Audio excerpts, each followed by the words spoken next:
Hello friends, welcome to the higher module on institutional management for entrepreneurship. We are into the unit number 5, which is on business startups, and this is part 3 of this unit, and this is on the industrial laws in India. In this we shall be discussing the Sale of Goods Act 1930. The Sale of Goods Act 1930 is the law that governs the sale of goods in all parts of India. This act requires goods to be as described of satisfactory quality and fit for the purpose. The only time goods are not required to be satisfactory quality is if a defect or issue was specifically brought to the buyer's attention before the buyer brought them.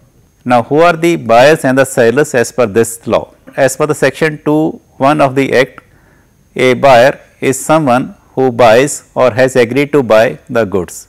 The act defines seller in section 2(1)(13). A seller is someone who sells or has agreed to sell the goods. So, as per the act, even the persons who agree to buy or sell is qualified as a buyer or a seller. The actual transfer of the goods does not have to take place for the buyer or the seller to be considered as the parties to the contract. Next is, what is the contract of sale of goods?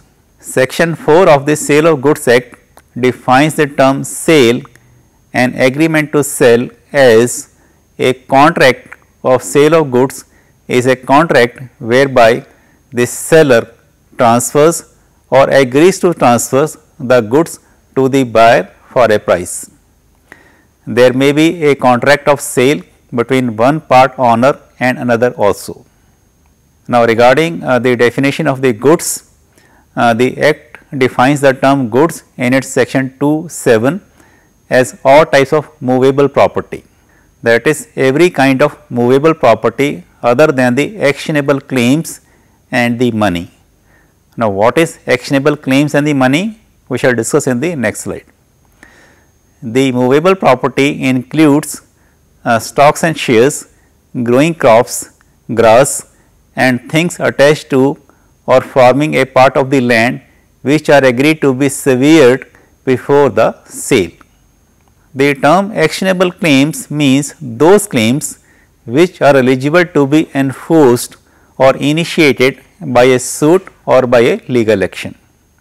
This means that those claims where an action such as recovery by auction, suit, refunds etc.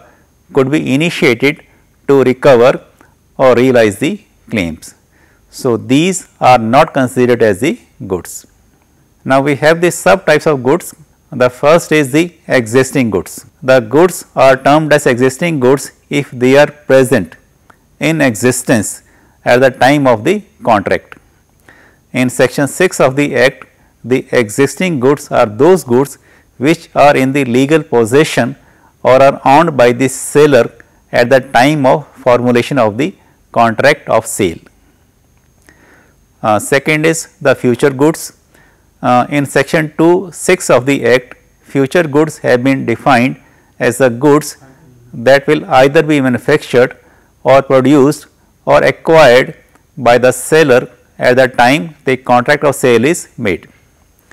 The contract for the sale of future goods will never have the actual sale in it. It will always be an agreement to sell. For example, you have an apple orchard with apples in it. You agree to sell 1000 apples to a buyer after the apples ripe. This is a sale that has to occur in the future, but the goods have been identified already and the agreement already made. Such goods are known as the future goods. Next, subtype is the contingent goods. Contingent goods are actually a subtype of the future goods in the sense that in the contingent goods the actual sale is to be done in the future. These goods are a part of the sale contract that has some contingency clause in it. For example, if you sell your apples from your orchard when the trees are yet to produce the apples are a contingent good. This sale is dependent on the condition that the trees are able to produce the apples, which may or may not happen. Now, let us discuss the rights of the unpaid seller against the goods. So, first we talk of the rights of lien, the seller's lien as per the section 47 of the Act.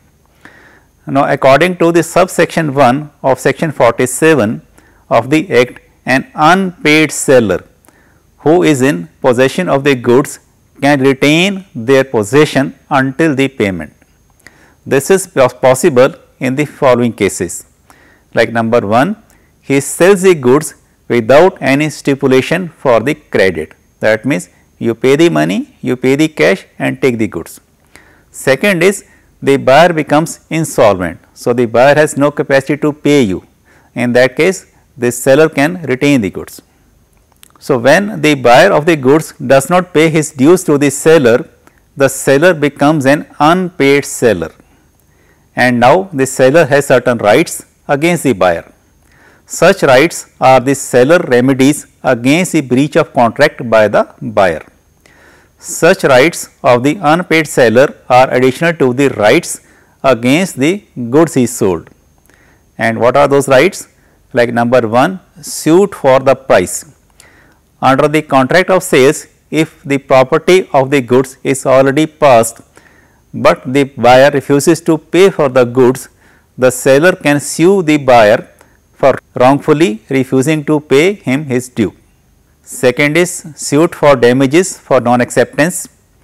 If the buyer wrongfully refuses or neglects to accept and pay the unpaid seller, the seller can sue the buyer for damages caused due to his non-acceptance of the goods.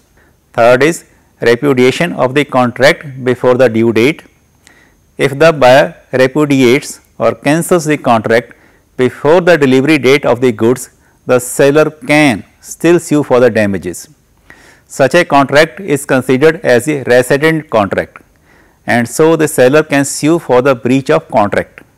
This is covered in the Indian Contract Act and is known as an anticipatory breach of contract. Fourth is suit for the interest. If there is a specific agreement between the parties, the seller can sue the interest amount due to him from the buyer.